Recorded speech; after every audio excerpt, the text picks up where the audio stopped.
energetic state, and I believe in this state we can do anything. Since we have the energy, we have the vibe to like work upon everything we set our mind to.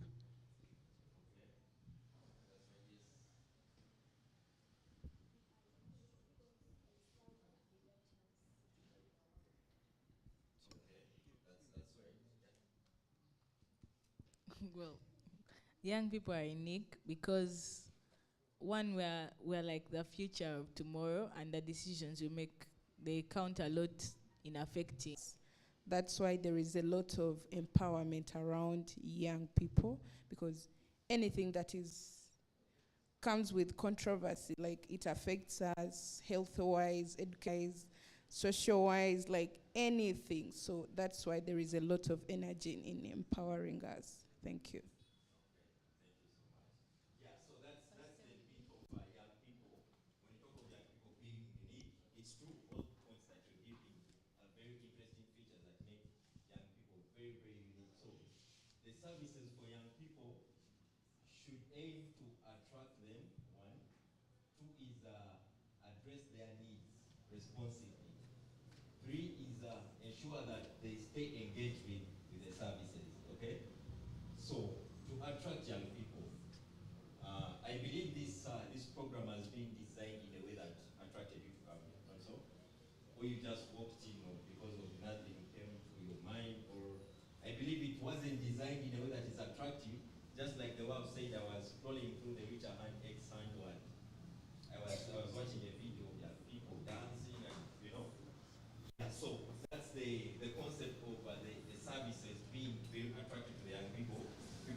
Yes.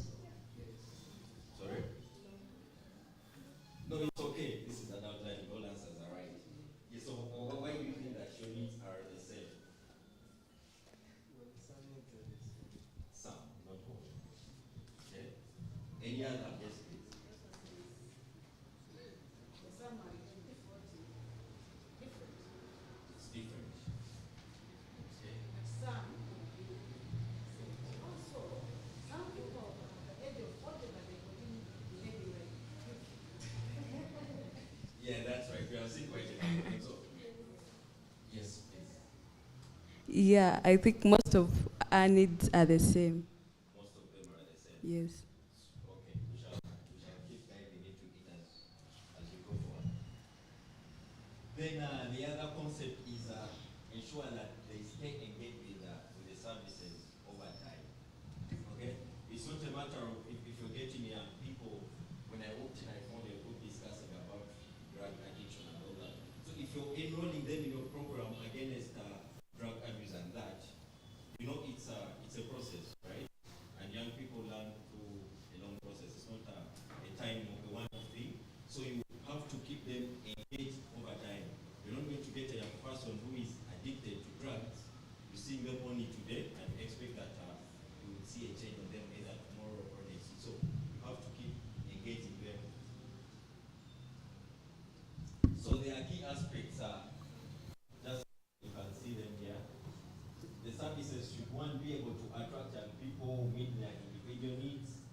place, but you keep delivering adolescent responsive services in different areas where you find it.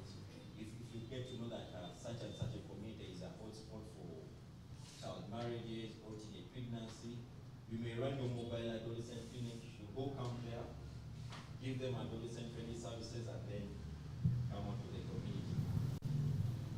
Then the other is in entertainment and recreational venues. Okay, I think this we have seen a number. Like if there is young people like entertainment, so they tend to be engaged more in these entertainment and recreational venues. So we have seen quite a number whereby if there is a sports gala, there is a tent that's entirely structured to provide adolescent-friendly services. Then the other is in schools and universities where you form different clubs, interact clubs, where the concept of adolescent-friendly services, menstrual hygiene is being tailored in those clubs that exist. Then the other is online and digital platforms. We have seen very many telemedicine platforms that are coming up, offering contraceptives and the different family planning commodities to the young people in the community. So we have core characteristics. How should these services look like? Just like we said, young people are unique. So when you're designing services for them, they should have characteristics that fit into their uniqueness. And so one of them is youth involvement in design. You're part of a saying, there's nothing for us without us. Yeah, nothing for us without us. So this is mainly looking at young people being involved and consulted from the point of project development to implementation at all levels of the youth friendliness services. So you find that if you're tailoring an outreach for young people, you must consult them. How do they want it to look like? Do they want what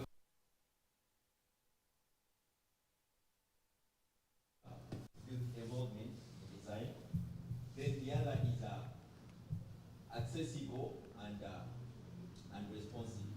Okay, so if you design let's say a peer educator academy in a season where kids are in school, would they accessible respond to the program? Would they?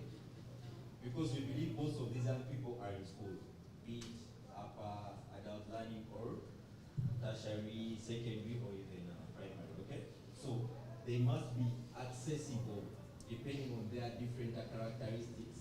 Even the accessibility comes in with time, with season. Okay, so if you're running an adolescent clinic during school days and it's operating from morning up to midday, you know that this is the time where kids are in school. You know, so but if you're designing an adolescent clinic that is flexible, whereby health workers can even step in past 5 to see young people, because most of them, as they are coming on their way from school, they can pass through to access the services. Then the other should be a comfortable and a welcoming environment. So, you know, young people are they're a bit. I don't want to use the word weird, but let's stick to unique. They're a bit unique how they want things, because if you call them in a very crowded place and you want them to seek family planning services, would they take them up? So the environment must be very comfortable and welcoming for them. Then the other is affordable and low cost. You know that young people, most of them are not working, they are still in school. So if you're telling them one injection of depot or one injection of a family planning commodity is 50,000, they may not be able to afford it. So it would hinder their uptake for the service. Then inclusive, you know that people have different characteristics, okay? And this looks at people living with disability. So much delighted that we have even sign language interpreters here. So that's the concept of inclusion. It looks at all people, despite their different characteristics, they should be also catered for in these different programs. If you're having an adolescent clinic where health workers don't even understand sign language, so how are the young people that can't speak going to be helped, or are deaf that can't hear, how are they going to be helped? So it should be inclusive to see that they are all catered for in those different different programs. Okay? So this breaks them down from the service provider to the environment where you're providing the services. So when you start with the service provider, not any health worker is trained or tailored to provide services to their people. You understand? I've worked with them for the last 3 years. So what I've seen is they need a lot of time. If you're a health worker who is not so much patient, this person may walk into your clinical room and they walk out when you are. So they require a lot of time. You have to be so patient to get a point out of them. So these are the different characteristics for the health worker. So they should be trained. They get that adolescent friendly service training for them to empower them, but also create that skill into them. Realize they should be respectful for young people. Do you young people believe that you should be respected? Eh? Why? Exactly. So, but we are living in a society where people think that young people shouldn't be given that respect that they deserve. So you find that a health worker, if a young person walks into a health facility, they may undermine them, okay? And I believe we have seen this in our different environments. They may underlook them and they don't end up helping them, or the young person is not able to access what took them to the facility. Privacy and confidentiality should be honored. So the health workers are being trained to offer the utmost privacy and confidentiality. If a young girl of, let's say 16 is coming to you and they want a family planning commodity, are you going to call their parent, tell them, son, your daughter is here, they want a family planning commodity, you know? So that's the concept of privacy and confidentiality. But also on privacy, if we are going to, there is an art clinic I went to, and the person who was calling in young people, she was just yelling at them, you understand that? Which wasn't, it wasn't good at all. So that one, it will make the young people lose trust in this health facility. Because some of them don't want to listen that they are there. So if you're seeing them in an environment that is so open, they may not take up the service as they may have to. Then adequate time for client. I talked about that. Young people need a lot of patience.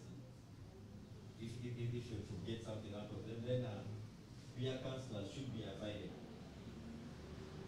It's a characteristic of young people whereby they want to associate more with people who they share different characteristics with. You understand? So if you're dealing with young girls who are partly teenage pregnancy, okay? Bring their peer, bring someone who has also been there, okay? Who is like a champion in that area. They will give them the utmost attention that is needed for them to pick out something from it, okay? If you're designing a program that's helping young people overcome drug abuse, bring someone that was a drug addict and in the process they got reformed. So you're making them engage with a peer who has been in what they are going through to help them come out of it. So even these services, you've heard of the HIV program has brought up what it's called. They are like peer educators, but basically into HIV. So they are young people who are HIV positive, and they are responding, taking well their drugs, they have suppressed their viral load, so they use them as champions to also encourage the other young people who are contracting the virus to see that they take their drugs well, they don't miss their appointments, and it has really shown great signs and improvement in uptake of the art drugs, but also the attendance in the HIV clinic has also gone up because of that feature of peer involvement in the different programs. So even in the health facilities, young people want to engage more with doctors who are a bit in their age bracket. Because if you moved into a clinical room and you found, if you're a young girl, you walked into a clinical room, you're 16, you want family planning, and you found a woman of 42 years, you understand? Do you think they will give you the service as if you found a young doctor, let's say 26? Do you believe they will offer the same service? No. Yeah, so that's the peer. They need to deal and engage with people who they share characteristics with, be it age, lifestyle, and all that. Then, for the facility, the environment where young people are accessing these services, it should be a separate space with special times. Like we say, if the adult art clinic runs at, let's say from 4 to 5, or, okay, let's say 9 a.m. to midday, make the young people's clinic a bit separate from those weird hours, so that they don't share the clinic times with the other people from the community.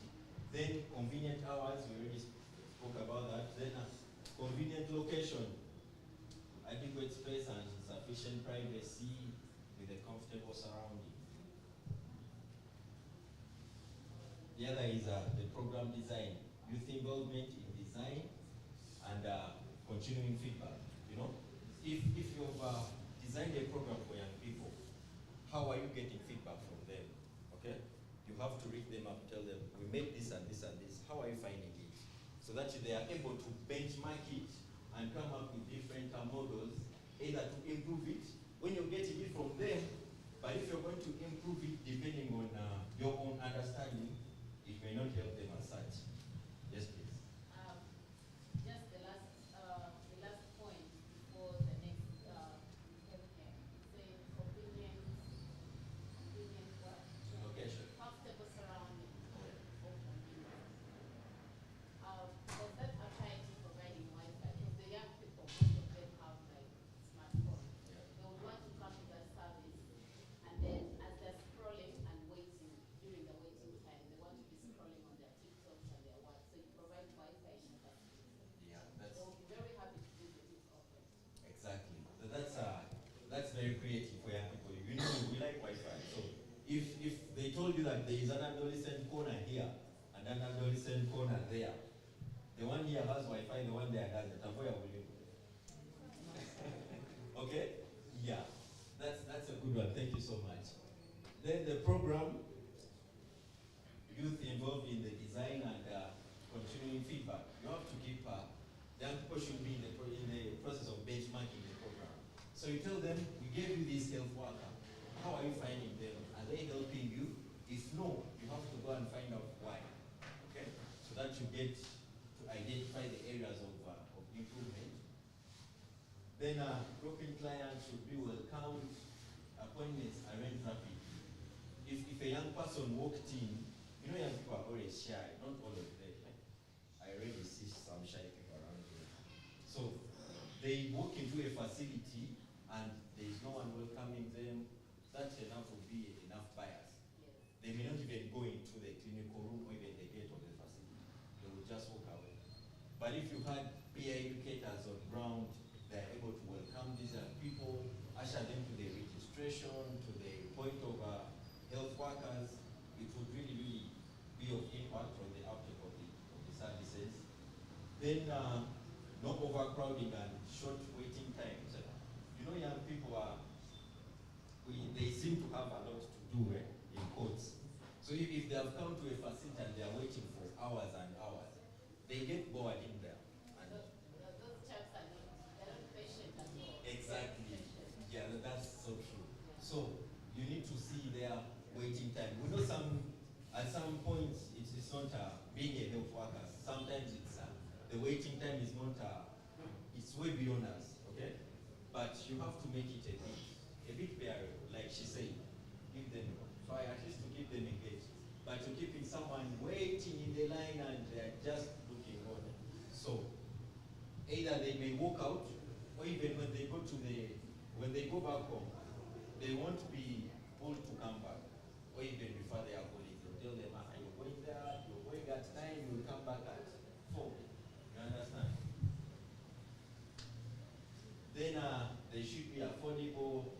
Both young men and young women welcomed and served for all needs as partners. Okay? Wide range of services should be available. Like I said, we are going to look at least what a minimal package should look like. But if you're able to provide even more than that, it's way good. Then the other is necessary referrals should be available. I will tell you this, the most powerful referral network that we have registered is the peer referrals from the community. That has worked even at Ministry of Health. It has been registered and recorded.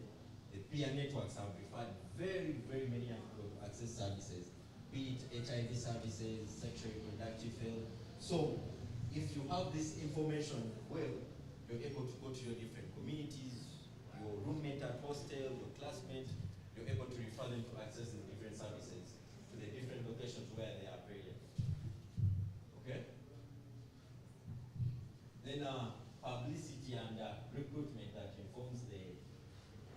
informs and reassures you. You know, publicity. Is it speaking on social media? How are young people going to know that these services are available at a location X, Y, or Z? So you need to make it official to the young people and tap into their spaces to let them know that these services are available. You can access this and this here or there. Educational materials available on site and to take, you know. So if we have heard of IECs, information education materials, then leaflets that have different topics. It could be teen and pregnancy, family planning, HIV. So if you have them at your facility, so that as young people are waiting, they can get a leaflet and be reading through. Group discussions should be conducted. I found you guys in a group discussion. That was so interesting. Then there should be alternative ways to access the services if they are not willing to come to the health facility, or if they are not able to. Do you have any other option for them? Okay. Can they book a session with a doctor online? So that's the concept of the characteristics, what these services should look like. So I'm going to run I'll run a quick video for us, and I want us to pay attention to that.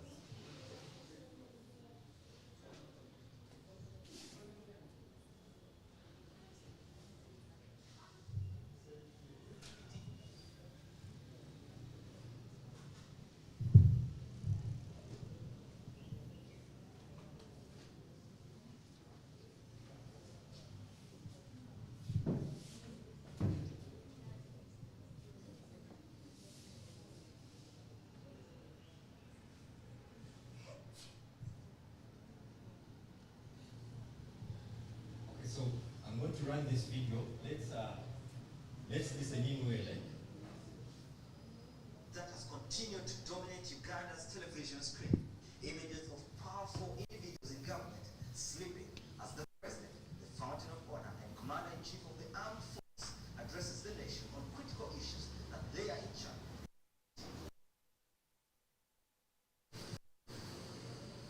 Quick flashback. Date 6th June 2013. Time check. Past 2 o'clock. Venue, the Serena Conference Center. State of the Nation address where the president is explaining government performance for the previous year, as well as his plans for the next. Vice President Edward Serena, Prime Minister John Patrick Amamambabazi, and his Deputy General Moses Ali are in another world, dosing the evening away, indifferent to what their boss is communicating. Not far away, Finance Minister Maria Chwanuka as well joins the party. An incident quite strange. It happens probably only in Uganda and a few other places. The president not the one delivering the speech. Okay? He would be sleeping too. These are the men and women the president Uganda transformed.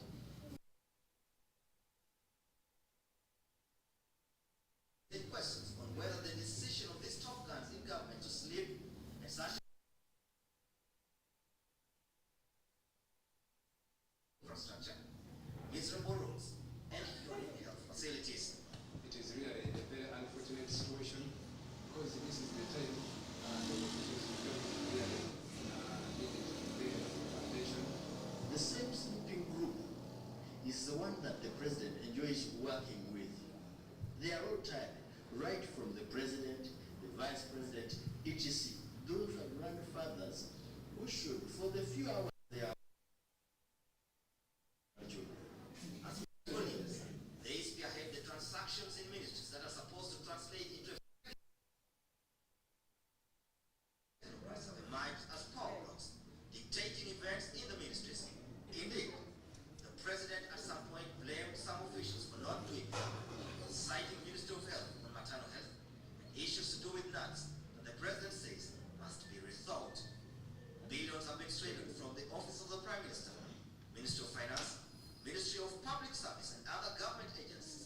such, a job has emerged that the money is often stolen as the political leaders retreat to slumberland.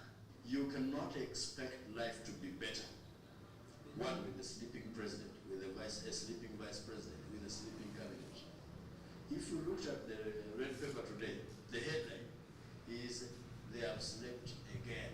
It is critical for the country to be reassured that these events do not play out as well in the day-to-day running of government business, where some have already complained about unnecessary bureaucracies and delays caused by officials who are not punctual, or rather prefer to take their time.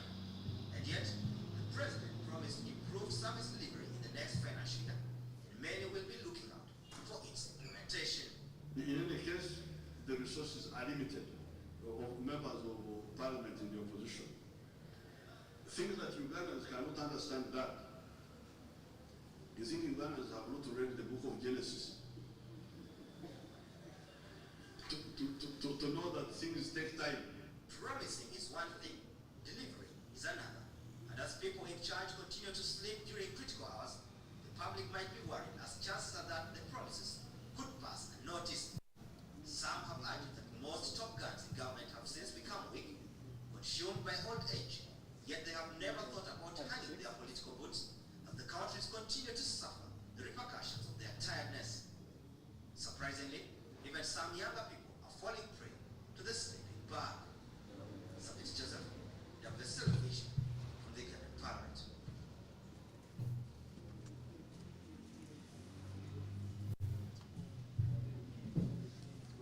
We are voting with. Huh? So what do you pick from that?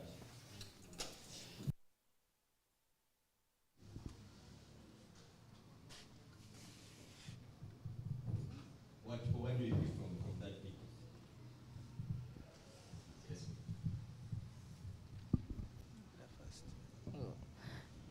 I'm going to give the perspective of a young person. The first thing is that the company that released the story, WBS, no longer exists. Thank you so much. Yeah, that's good.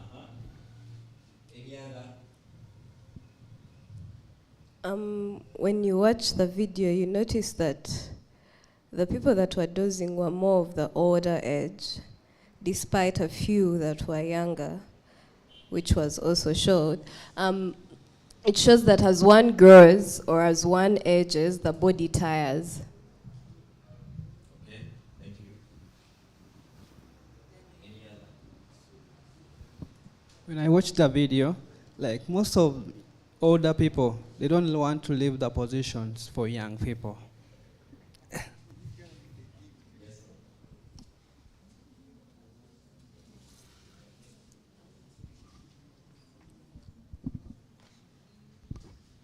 I think that old people are tired.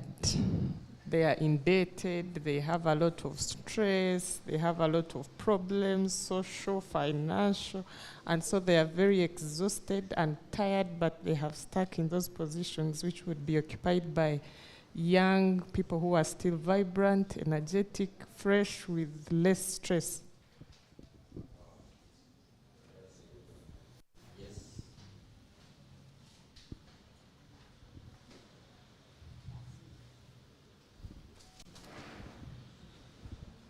So in the video, I noticed that people are dozing, but the communicator, the person that is passing the speech, is still proceeding with it. What's that? If you're communicating and you're seeing the audience is dormant, people are dozing, people are yawning, give them that, how can we call it?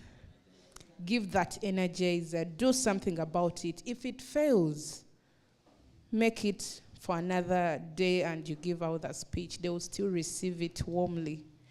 Yeah, that's what I pick from that. I would also add on a little bit there. The person giving the speech, the energy is not there. Where is the crowd dozing? It's how you deliver your speech. Are you a boring kind of person? You know? So you could also just complementing some other things that would make them keep them. But also, the crowd is is old, so it's easy for them to just doze off easily. But if it were young people, and you bring in a few things here and there, maybe pictorials or what, I think they would be more awake than the others. Have you people given some time, or have you given Anita Among when she's talking in Parliament? Have you tried to see how she addresses the MPs in the Parliament? No one does this, trust me, because she's always giving that energy. She laughs, she gives those comments, and people be saying, oh, she's a comedian, but no, it's a communication strategy to keep those people awake. And yeah, so I think I picked that.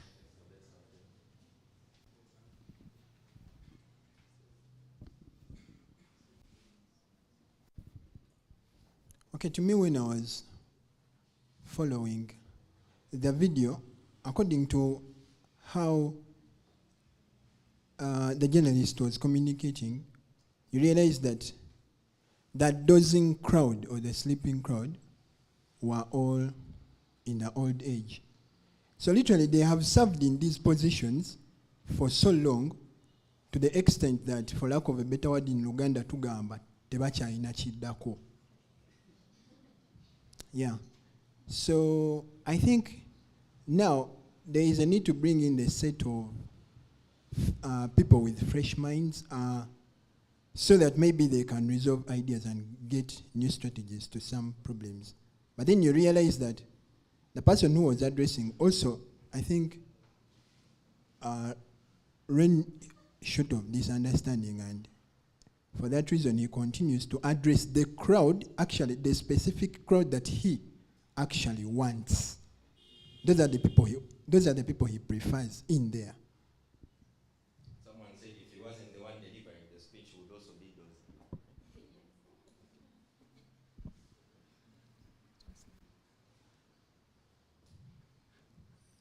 Well, according to what I saw, these people that were dozing, and the speaker